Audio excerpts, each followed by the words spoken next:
Morning friends, आज हम discuss करेंगे वैक्सीनेशन के बारे में। तो सबसे पहले समझते हैं कि वैक्सीनेशन क्या है। तो वैक्सीनेशन ये एक प्रोसेस है जिसमें किसी भी इंसान के इम्यून सिस्टम को हम लोग स्टिमुलेट करते हैं एक स्पेसिफिकली डिज़ाइन वैक्सीन के साथ में। तो वैक्सीनेशन किसी पर्टिकुलर डिसीज से प्रोटेक्ट करने के काम में आता है। तो फिर वैक्सीन क्या है? वैक्सीन ये बेसिकली किसी बैक्टीरिया या वायरस को किल करके बनाया गया रहता है या उसके किसी पर्टिकुलर पार्ट को यूज करके बनाया जाता है। कोई खास प्रोडक्ट जैसे कि टॉक्सिन, कोई बैक्टीरिया अगर टॉक्सिन सिक्रीट करता है, फॉर एग्जांपल टिटेनस टॉक्सिन होता है, तो उस टॉक्सिन को यूज करके भी, उसको इनएक्टिवेट करके भी, टॉक्सोइड कहा जाता है, उसे यूज करके भी वैक्सीन बनाया जाता है। अब ये वैक्सीन कभी कभी लाइव बैक्टीरिया या लाइव वायरस भी होता है, इसके विरुलेंस को जो हम कहते हैं उसको कम कर दिया जाता है with the help of certain process.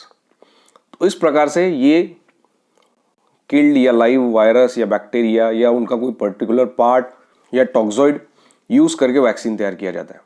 और जब ये वैक्सीन किसी पर्टिकुलर पेशेंट को इंजेक्शंस द्वारा या फिर ओरल द्वारा दिया जाता है, तो ये बॉडी में जाके उस बैक्टीरिया या वायरस के अगेंस्ट पेशेंट की इम्यूनिटी को स्टिमुलेट करता है, जिसके कारण से कुछ मेमोरी सेल्स पेशेंट के बॉडी में बनते हैं। और ये मेमोरी सेल्स जब एक्चुअल इन्फेक्शन होता है तो उस वायरस या बैक्टीरिया को डील करने में हेल्प करती है, और जिसके कारण से पेशेंट उस पर्टिकुलर डिसीज से प्रोटेक्टेड रहता है। फॉर एग्जाम्पल, अगर आपने मीजल्स का वैक्सीन दिया है तो कुछ दिनों में, मे बी अराउंड 2 या 3 वीक्स में, उसके एंटीबॉडीज उस पेशेंट के बॉडी में तैयार हो जाते हैं। और जब एक्चुअल मीजल्स का वायरस बॉडी में एंटर करने की कोशिश करता है तो ये प्रीफॉर्म एंटीबॉडीज और पेशेंट के अंदर जो मेमोरी सेल्स होते हैं वो उस वायरस को बॉडी के अंदर आने से रोकते हैं, से प्रोटेक्टेड रहता है। तो फर्स्ट सक्सेसफुल वैक्सीन जिन्होंने इंट्रोड्यूस किया उनका नाम था मिस्टर एडवर्ड जेनर।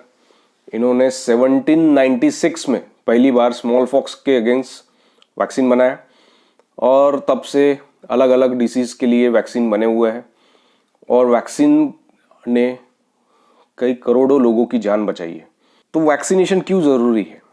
जैसा हम समझते हैं कि किसी वायरस या फिर किसी डिसीज के लिए कोई ट्रीटमेंट नहीं अवेलेबल होता, उसको सिर्फ प्रिवेंट किया जा सकता है वैक्सीन द्वारा।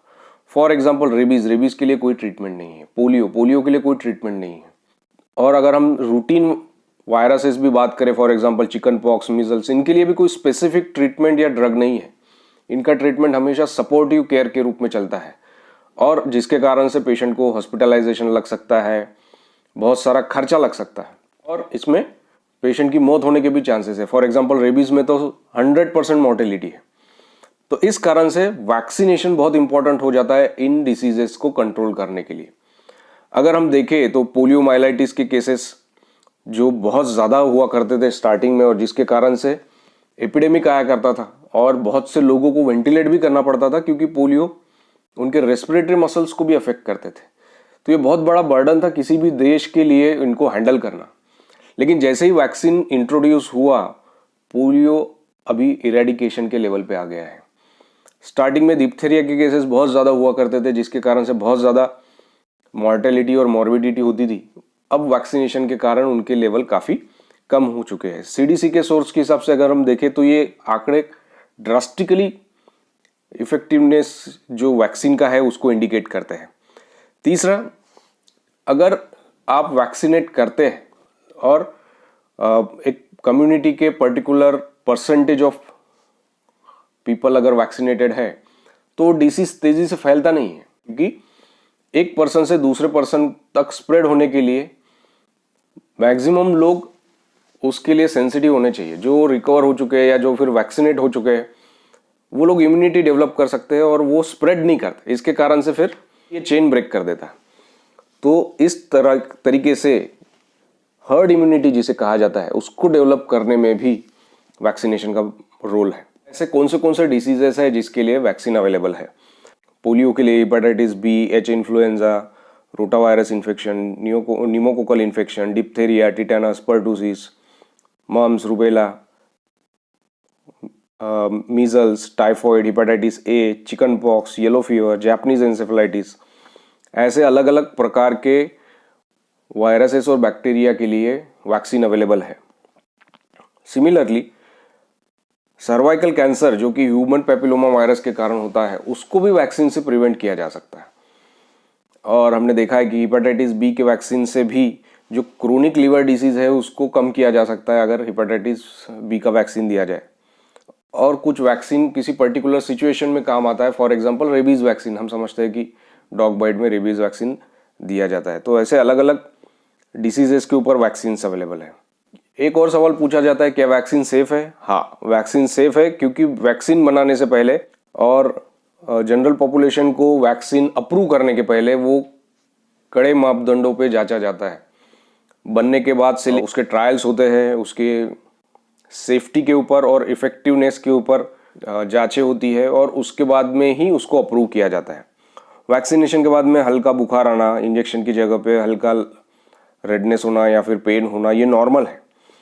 Serious form of vaccination induce reaction जो हम कहते हैं कि किसी की कोई पर्टिकुलर पर्सन वैक्सीन को लेके सेंसिटिव हो सकता है, किसी एक पर्टिकुलर एंटीजन को लेके सेंसिटिव हो सकता है और इसके कारण सीवियर रिएक्शंस हो सकती है।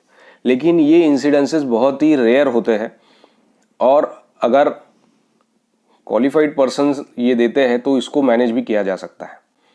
इसी कारण से किसी भी पर्टिकुलर ड्रग को या वैक्सीन को कोई एक पर्टिकुलर इंसान सेंसिटिव रह सकता है, लेकिन इसका रिस्क बहुत ही थोड़ा सा होता है।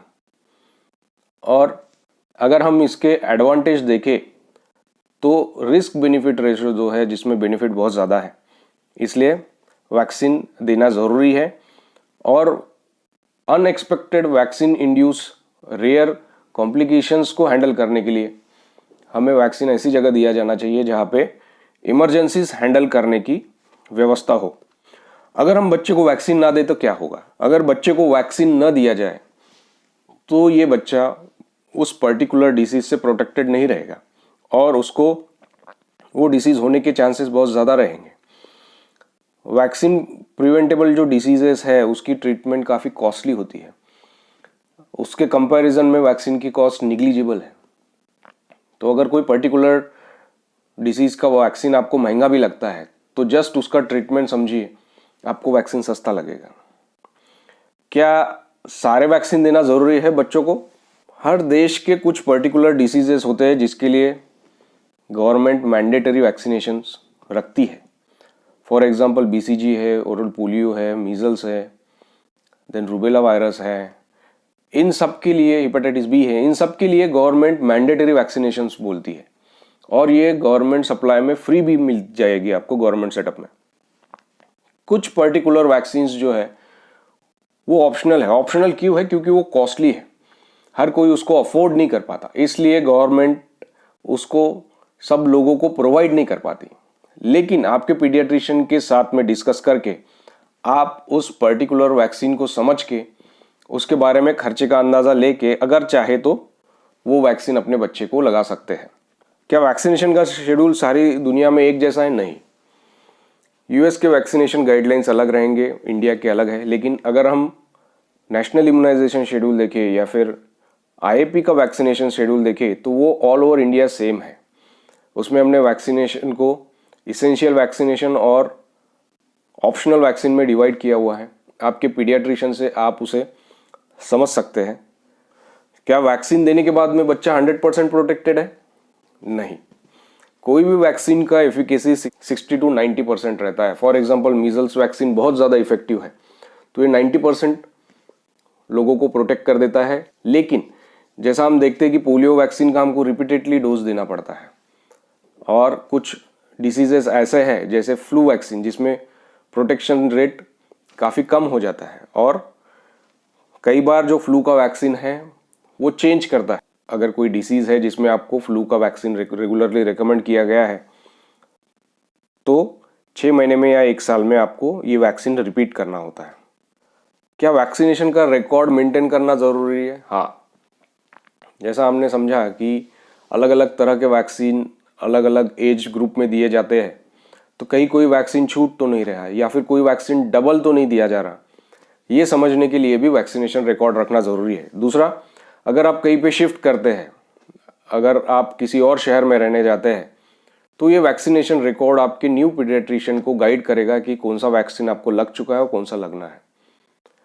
नए इसमें हम अगर देखें तो स्कूल एडमिशन्स में भी वैक्सीनेशन का रिकॉर्ड मांगते हैं, तो इसलिए जो भी आप बच्चे को वैक्सीन्स लगा रहे हैं उसका रिकॉर्ड किसी एक फाइल में, किसी एक चार्ट में ही रखें, ताकि समय पे आपको सारी चीज़ें ढूंढनी ना पड़े। कभी कभी एब्रॉड ट्रैवल करने के लिए वो आपका वैक्सीनेशन रिकॉर्ड मांगते हैं, तो इसलिए भी ये रिकॉर्ड रखना ज़रूरी होता है। क्या कोई पर्टिकुलर वैक्सीन इंटरनेशनल ट्रैवल के पहले लगाना होता है? हाँ, ये डिपेंड करता है कि आप कौन से कंट्री में ट्रैवल कर रहे हैं, और उस हिसाब से आपको कभी कभी उस पर्टिकुलर डिसीज़ का वैक्सीन लेना होता है। फॉर एग्जांपल, अगर कोई इंडिया से हज के लिए जा रहा है तो उसको येलो फीवर का वैक्सीन लगाना ज़रूरी है। और अगर कोई यूएस का रेसिडेंट पहली बार इंडिया आ रहा है तो ये रिकमेंडेड है कि वो टाइफॉइड के लिए वैक्सीन लेके आए। तो इस प्रकार से आप जिस कंट्री में जा रहे हैं वहाँ पे जो डिसीज़ एंडेमिक है उससे प्रोटेक्शन लेना भी आपको ज़रूरी है। डिफरेंट ब्रांड्स के डिफरेंट प्राइस के वैक्सीन्स अवेलेबल है, तो ऐसा क्यों है? एक ही वैक्सीन के रेट अलग अलग क्यों है? तो जो कॉस्ट ऑफ वैक्सीन है वो मोस्टली डिटरमाइन करता है उसके रिसर्च के ऊपर कितना खर्चा किया गया है। तो ये डिपेंड करता है कि कौन सी टेक्नोलॉजी से उसने उसे बनाया है। कभी कभी कोई एक वैक्सीन होता है जिसमें बहुत ज़्यादा उसके सब टाइप को कवर किया जाता है, और दूसरे वैक्सीन में सब टाइप्स जो होते हैं वो थोड़े कम होते हैं। इसके कारण से जो वाइडर प्रोटेक्शन देने वाला वैक्सीन है वो थोड़ा सा कॉस्टली हो जाता है। जैसे कि हम समझते हैं कि निमोकोकाई वैक्सीन्स के सारे सब टाइप को कवर करने वाला वैक्सीन ज़्यादा महंगा होता है एज कंपेयर टू थोड़े कम सब टाइप को कवर करने वाले वैक्सीन से। तीसरा जो हम देखते हैं कि कभी कभी नंबर ऑफ शॉट्स, मतलब इंजेक्शन की संख्या को कम करने के लिए 2-3 तरह के वैक्सीन एक ही वैक्सीन में कंबाइन किए जाते हैं, जिसके कारण से बच्चों को कम बार इंजेक्शंस लगते हैं और सारे वैक्सीन्स कवर हो जाते हैं। ऐसे वैक्सीन मोस्टली महंगे होते हैं इंडिविजुअल वैक्सीन से, अगर हम इंडिविजुअली वैक्सीन को कंसिडर करें तो, लेकिन वो थोड़े कन्वीनियंट हो जाते हैं क्योंकि बच्चे को इंजेक्शंस कम लगते हैं। क्या मुझे सिंगल वैक्सीन देना चाहिए या कंबाइन वैक्सीन देना चाहिए? सिंगल वैक्सीन और कंबाइन वैक्सीन सारे ही इफेक्टिव है, लेकिन जैसा हमने अभी समझा कि जो कंबाइन वैक्सीन है जिसमें 2-3 तरह के वैक्सीन एक ही वैक्सीन में कंबाइन किए जाते हैं, तो बच्चे को जो लगने वाले इंजेक्शंस है उनकी संख्या कम हो जाती है और बच्चे को थोड़ी कम तकलीफ होती है। अदरवाइज इसमें कोई और फर्क नहीं होता। हाँ, combine vaccine mostly individual vaccine से थोड़े से महंगे पड़ते हैं। ये पेनलेस वैक्सीन क्या है? क्या सारे वैक्सीन पेनफुल होते हैं? हाँ, जब वैक्सीन लगाया जाता है, क्योंकि ये इंजेक्शंस के रूप में लगाया जाता है, लगाते वक्त बच्चे को तकलीफ होती है। लेकिन कुछ पर्टिकुलर वैक्सीन है लाइक डीटीपी है ना, डिप्टेरिया टिटेनस पर्टूसिस के लिए जो हम ट्रिपल वैक्सीन कहते हैं, इसमें का जो पर्ट्यूसिस कंपोनेंट है जिसके कारण से बच्चे को इंजेक्शन लगाने के बाद में 1.5 या 2 दिन पैर में सूजन रह सकती है, दर्द रह सकता है, वहाँ पर रेडनेस रह सकता है, इसको हम कहते हैं कि ये पर्टिकुलर वैक्सीन पेनफुल है। Otherwise most of the other vaccine जो लगाने के वक्त जो दर्द होता है उसके अलावा तकलीफ नहीं देते हैं। पेनलेस वैक्सीन क्या है? अब ये पेनलेस वैक्सीन वो है जिसमें डीटीपी जो ट्रिपल वैक्सीन है उसको अलग टेक्निक से बनाया जाता है। पर्टूसिस का बैक्टीरिया यूज न करते हुए उसके किसी पार्ट को यूज किया जाता है, जिसके कारण से वैक्सीन लगाने के बाद में आने वाला बुखार, वहाँ पे आने वाला रेडनेस, दर्द, सूजन कम होता है। तो इसे पेनलेस वैक्सीन कहा जाता है। ये भी लेकिन टोटली पेनलेस नहीं होता, इसको लगाने के बाद में हल्का दर्द होना ही है, और किसी किसी बच्चे में पेनलेस वैक्सीन लगाने के बाद भी हल्का बुखार आना, हल्का दर्द होना, ऐसा होता है। अब जो 2016 के गाइडलाइंस आया है उन्होंने कहा है कि पेनलेस वैक्सीन देने के बाद जो वैक्सीन का इफेक्टिवनेस है वो थोड़ा कम दिखा है उनको स्टडी में। तो उन्होंने गाइडलाइंस दिए थे कि नेक्स्ट एडवाइस तक के, जब तक कि ऐसे गाइडलाइंस ना आ जाए तब तक के आप प्राइमरी वैक्सीनेशन जो 1.5 महीना, 2.5 महीना और 3.5 महीने में हम डीटीपी वैक्सीन लगा रहे हैं उसे आप होलसेल वैक्सीन लगाइए। होलसेल वैक्सीन मतलब जो ट्रेडिशनल पेनफुल वैक्सीन है उसी को यूज करना है। बूस्टर के लिए जो 1.5 साल और 5 साल पे लगता है उसके लिए आप असेलुलर कंपोनेंट या फिर जो पेनलेस वैक्सीन कहते हैं उसे यूज किया जा सकता है। क्योंकि जैसा हमने समझा कि पेनलेस वैक्सीन में पूरा बैक्टीरिया यूज़ नहीं हो रहा, उसमें उसके फ्लैजेलर एंटीजन जो कहते हैं उसी पर्टिकुलर चीज़ को लेके उन्होंने वैक्सीन बनाया। मतलब इसको ये सब यूनिट वैक्सीन है, पूरा बैक्टीरिया को यूज़ न करते हुए बैक्टीरिया के किसी पर्टिकुलर पार्ट को यूज़ करके उन्होंने ये वैक्सीन बनाया हुआ है, जिसकी एफिकेसी उन्होंने देखा कि थोड़ी कम है as compare to the whole cell vaccine. अब जन्म के वक्त बच्चे को कौन से वैक्सीन लगते हैं? बेबी पैदा होते ही उसको BCG, हेपेटाइटिस बी और ओरल पोलियो वैक्सीन दिया जाता है विद इन फर्स्ट 3 डेज, जिसके बच्चे को डिस्चार्ज करने के पहले।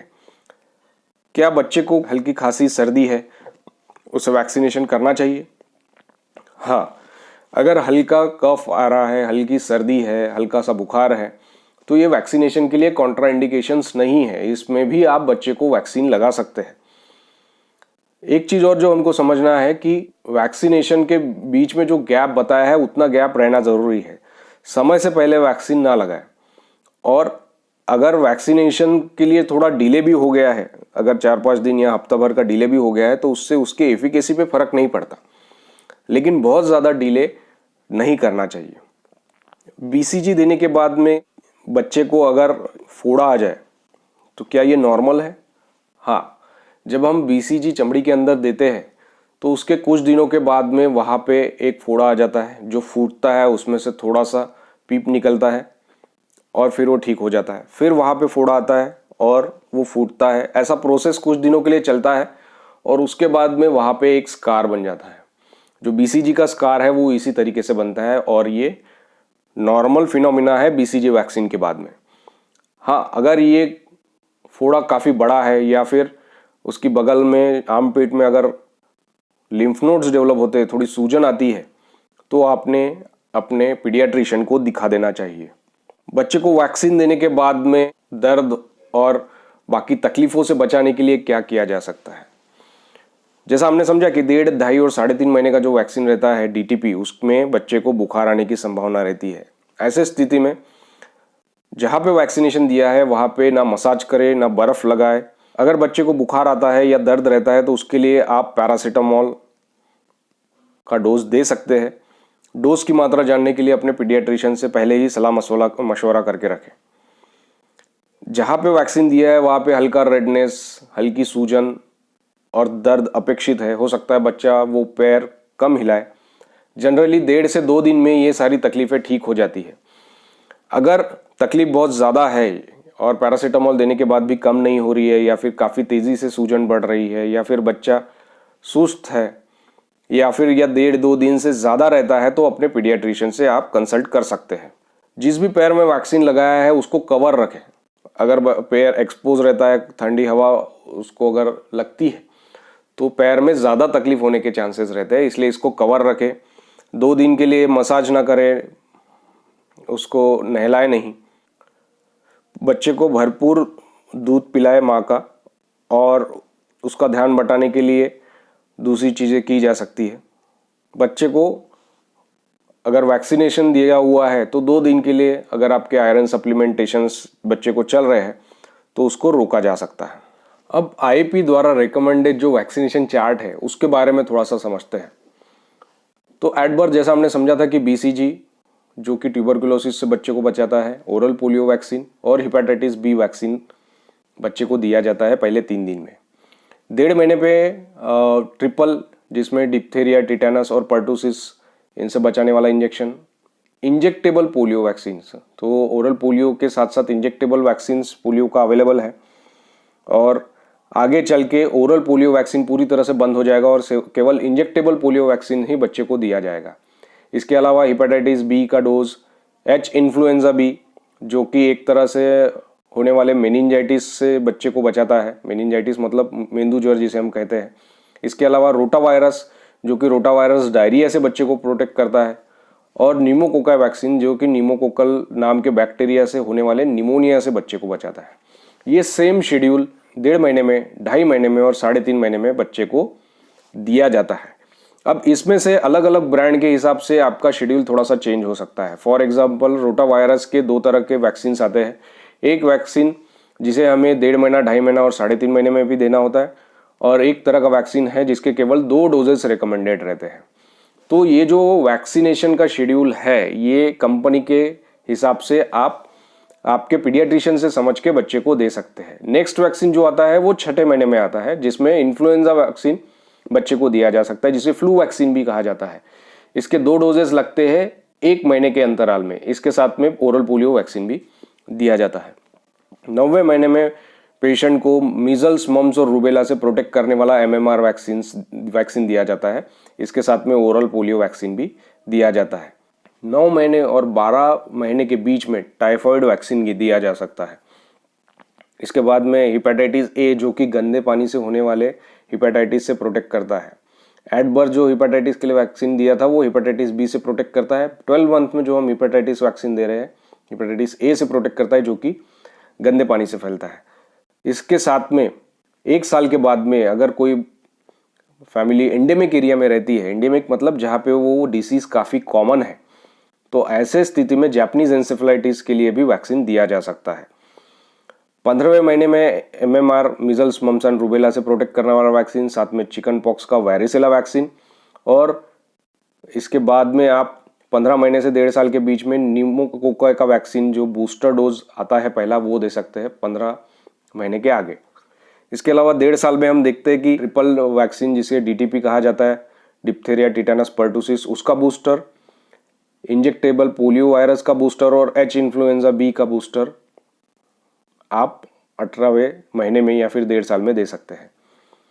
अब जो 18 महीने पे हेपेटाइटिस ए का डोज आ रहा है, वो अगर आपने किल्ड वैक्सीन दिया है हेपेटाइटिस ए का, तो सेकंड डोज की ज़रूरत है। अगर आपने जो 12 मंथ्स पे वैक्सीन दिया है, अगर वो लाइव हेपेटाइटिस ए वैक्सीन है, तो आपको सेकंड डोज की ज़रूरत नहीं है।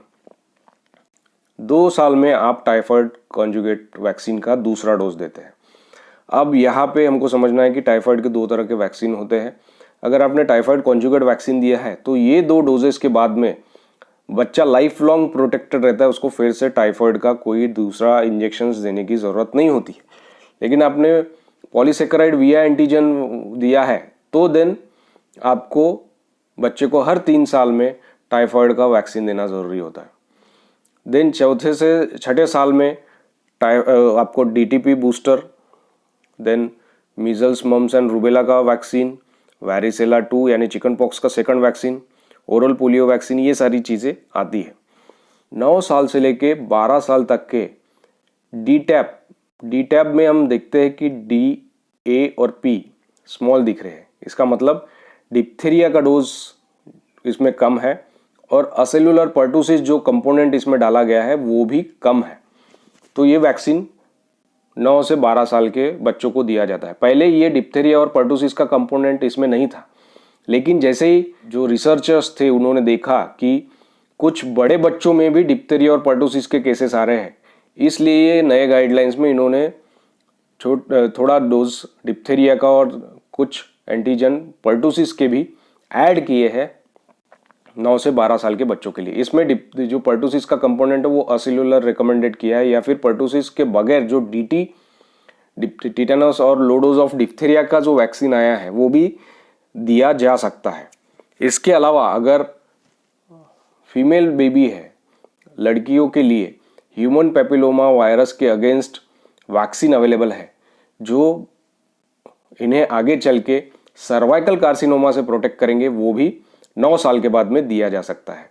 ये वैक्सीन, हर एक वैक्सीन का शेड्यूल, उसके डोजेस, उसके लिए अगर हम बात करें तो एक टॉपिक हम एक बार में एक वैक्सीन के ऊपर ले सकते हैं। कोशिश करेंगे आगे चल के वैक्सीनेशन के ऊपर अदर वीडियोस में हम इसमें के कुछ पार्ट को कवर कर सकें। Thank you.